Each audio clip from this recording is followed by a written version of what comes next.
প্রাচীন হিন্দু মন্দির ক্ষতিগ্রস্ত হলেই একটি নাম অবধারিতভাবে চলে আসে, সেটি হচ্ছে কালাপাহাড়। বাস্তবিকই তার হাতে ভুলুণ্ঠিত হয়েছিল অসংখ্য হিন্দু দেবালয়। বাংলা ও উড়িষ্যার বহু মন্দির বিগ্রহ ধ্বংস করেছিলেন তিনি। কিন্তু জানেন কি, তিনি ছিলেন একজন ধর্মনিষ্ঠ হিন্দু ব্রাহ্মণ। আসুন আজ জেনে নেই তার জীবন সম্পর্কে, কিভাবে নায়ক থেকে তিনি হয়ে উঠেছিলেন খলনায়ক। মোগলদের বহু আগেই দিল্লিতে সুলতান বংশ প্রতিষ্ঠা হয়েছিল মুসলিম শাসকদের হাতে। তারা মূলত তুর্কি এবং আফগান মুসলিম শাসক। মামিলুক তুর্কি বংশ যখন দিল্লিতে, তখনই বাংলায় সুবেদারি ব্যবস্থা শুরু হয়ে যায়। সে সময়ই বর্তমান বাংলাদেশের রাজশাহী মতান্তরে নওগাঁ জেলার বীরজোয়ান গ্রামে 1530 খ্রিস্টাব্দে এক কট্টর ব্রাহ্মণ পরিবারে জন্মগ্রহণ করেন রাজীব লোচন রায় ওরফে রাজু ভাদুড়ী, যাকে আমরা কালাপাহাড় হিসাবে জানি। তার বাবা ছিলেন নয়নচাঁদ রায়, যিনি গৌড়ের ফৌজদার হিসেবে দায়িত্ব পালন করতেন। অকালেই নয়নচাঁদ মারা গেলে রাজু মায়ের কাছে লালিত পালিত হতে থাকে। ব্যক্তিগত জীবনে রাজীব লোচন ছিলেন একজন ধর্মপ্রাণ হিন্দু। তিনি নিয়মিত বিষ্ণু পূজা দিতেন। রাজীব লোচনের দিনানিপাতের সমসাময়িক সময়ে দিল্লির মসনদে গদি আঁকড়ে ধরে থাকেন নাসিরউদ্দিন মোহাম্মদ হুমায়ুন। আর বাংলায় তখন চলছে হোসেন শাহী বংশের গর্বিত স্বাধীন সুলতানি যুগ। শের শাহ হুমায়ুনকে সিংহাসনচ্যুত করলে দিল্লি আপাতত মোগল শাসনের বাইরে চলে যায় এবং শের শাহের স্বদেশী সেনাপতি সুলাইমান খান কররানী বাংলা অধিকার করেন। তিনি বুঝতে পেরেছিলেন যে মোগলদের বিরুদ্ধে তিনি পেরে উঠবেন না, তাই মোগল সম্রাটদের বশ্যতা স্বীকার করে নিয়মিত উপহার পাঠিয়ে তাদেরকে শান্ত রাখতেন। উত্তরপ্রদেশের শাসক মুনিম খানের মাধ্যমে তিনি সম্রাট আকবরের সাথে যোগাযোগ রক্ষা করে চলতেন। আবার তলে তলে হজরত-ই-আলা উপাধি ধারণ করে প্রমাণ করেছিলেন তিনি মূলত একজন স্বাধীন শাসক। সুলাইমানের শানিত চক্ষুর আড়াল হতে পারেননি কালাপাহাড়। গৌড়ের সেনাবাহিনীর একজন সাধারণ সৈন্য থেকে তুলে আনেন তাকে এবং অসম এক প্রস্তাব দিয়ে বসেন। কররানীর সুন্দরী কন্যাকে বিয়ে ও গৌড়ের সেনাপতি পদের লোভনীয় প্রস্তাব রাজীব লোচনের সম্মুখে পেশ করেন। স্পষ্ট ভাষায় বলে দেন রাজীবকে তার দরকার, তবে শর্ত আছে দুটি।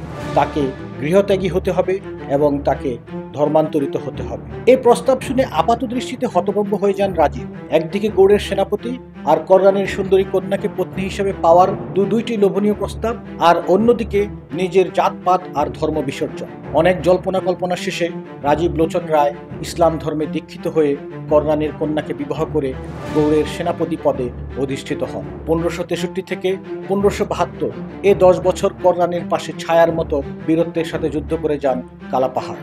মুসলিম মেয়েকে বিবাহ করার পর রাজীব লোচন রায় কালাচাঁদ নাম গ্রহণ করেন, যদিও ইতিহাসে তিনি কালাপাহাড় নামেই সমধিক প্রসিদ্ধ।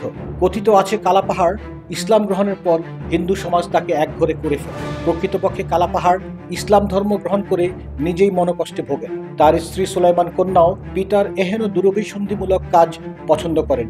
শেষ পর্যন্ত তিনি সিদ্ধান্ত নিলেন শুদ্ধি অনুষ্ঠানের মাধ্যমে আবার হিন্দু ধর্মে ফিরে যাবেন। পুরীর জগন্নাথ মন্দিরে শুদ্ধি অভিযানে অংশ নিতে তার স্ত্রীকে নিয়ে সেখানে গমন করেন এককালের ধর্মপ্রাণ হিন্দু রাজীব লোচন রায়।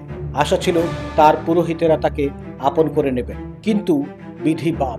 পুরোহিতদের আজ্ঞা কোনো জবন জগন্নাথ মন্দিরের ছায়া মারাতে পারবে না। অতীতে জবন কর্তৃক অনেক মন্দির ধ্বংস হয়েছে, লুণ্ঠিত হয়েছে সম্পদ, সুতরাং আর কোনো সুযোগ দেওয়া হবে না এদের। কালাপাহাড়কে ঘৃণা ভরে প্রত্যাখ্যান করা হলো। পাহাড় সম অপমানের বোঝা কাঁধে নিয়ে ফিরলেন নিজ গৃহে। সেনাপতি পদের যথেচ্ছ ব্যবহারের মাধ্যমে ত্রাসের রাজত্ব কায়েম করলেন হিন্দু অধ্যুষিত রাজ্যগুলোতে। এরপরের অংশ সকলেরই জান।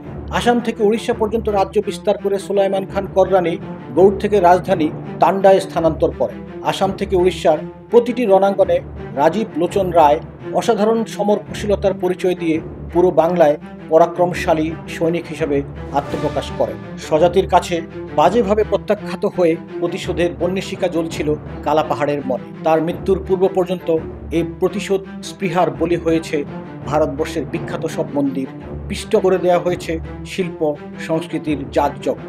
আসাম থেকে উড়িষ্যার খুব কম মন্দিরই রক্ষা পেয়েছে কালাপাহাড়ের গোগ্রাস থেকে। যে মন্দির থেকে তিনি হতোদ্যম হয়ে লজ্জার গ্লানি নিয়ে ফিরে এসেছিলেন, সেই পুরীর জগন্নাথ মন্দিরে তিনি এক তুলকালাম কাণ্ড ঘটান।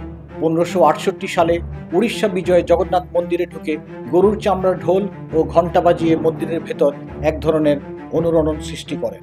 এতে উপস্থিত জনতা ভয় পেয়ে যায় এবং প্রতিমা উপড়ে ফেলে পায়ের তলায় পিষ্ট করে কালাপাহাড় তার অপমানের প্রতিশোধ নেন। এছাড়া এই মন্দির থেকে অনেক ধন দৌলত তার হস্তগত হয়। পুরীর জগন্নাথ মন্দির ছাড়াও তার হাত হতে রেহাই পায়নি কোনাকের সূর্য মন্দির, আসামের কামাখ্যা মন্দির, ময়ূরভঞ্জের মন্দির ও মেদিনীপুরের মন্দির। সুভদ্রা ও জগন্নাথ মন্দিরের কাঠের প্রতিমা আগুন দিয়ে জ্বালিয়ে দেওয়ার অভিযোগ ওঠে কালাপাহাড়ের ওপর। প্রতিমা ধ্বংসের চেয়ে ধন সম্পদ লুটপাটেই তিনি আগ্রহী ছিলেন বেশি। সম্বলপুরের মা সম্বলশেরীর প্রতিমা ধ্বংস করতে এলে সেখানকার সনাতন ধর্মীয় মানুষের প্রতিরোধের মুখে পড়েন কালাপাহাড়। সম্বলপুরের মন্দির রক্ষার্থীরা কালাপাহাড়কে দমাতে এক অভিনব কায়দা গ্রহণ করে। কালাপাহাড়ের সেনা ক্যাম্পে গোয়ালিনীর বেশ ধরে এক মহিলা সৈন্যদের নিকট বিষ মিশ্রিত দুধ, দই, ছানা ইত্যাদি বিক্রি করলে তা খেয়ে কালাপাহাড়ের বেশিরভাগ সৈন্য বিষক্রিয়ায় মারা যায়। উপায়ন্তর না দেখে অবশিষ্ট সৈন্য নিয়ে কোনো রকম প্রাণ বাঁচিয়ে সে যাত্রা রক্ষা পান। সুলাইমান খান কররানী তার জীবদ্দশায় উত্তরপ্রদেশের শাসক মুনিম খানের মাধ্যমে মোগলদের সাথে আতিথ্য বজায় রেখে চলতেন, কিন্তু তার মৃত্যুর পর কনিষ্ঠ পুত্র দাউদ খান উচ্চাভিলাষী হয়ে ওঠেন। তিনি নিজেকে স্বাধীন ঘোষণা করে প্রকাশ্যে মোগলদের বিরোধিতা শুরু করেন। ফলশ্রুতিতে সম্রাট আকবর মুনিম খানকে তান্ডা দখলের জন্য প্রেরণ করেন। মুনিম খান বীরত্বের সাথে তান্ডা দখল করে দাউদ খানকে বিতাড়িত করেন। দাউদ পালিয়ে যান উড়িষ্যায়। দাউদের সাথে ছায়ার মতো লেগেছিলেন কালাপাহাড়। এদিকে তান্ডায় প্লেগের আক্রমণে স্বয়ং মুনিম খান সহ মুঘল অনেক সৈন্য মারা যায়। আর এ সুযোগে আবার তান্ডা দখল করে নেন দাউদ খান। সাথে ছিলেন সেই একই চেনা মুখ কালাপাহাড়। 1576 সালের 12 জুলাই দাউদ খানকে পরাজিত করতে দিল্লি থেকে এক বিশাল বাহিনী প্রেরিত হয় রাজা টোডরমল ও খানজাহান হোসেন কুলির নেতৃত্বে। বীর বিক্রমে লড়াই করে কামানের একটি গোলার আঘাতে মৃত্যুবরণ করেন কালাপাহাড়। উড়িষ্যার সম্বলপুরে মহানদী নদীর তীরে কালাপাহাড়ের সমাধি 2006 সালে উগ্র হিন্দুদের রোষানলে পড়ে ধ্বংসপ্রাপ্ত হয়।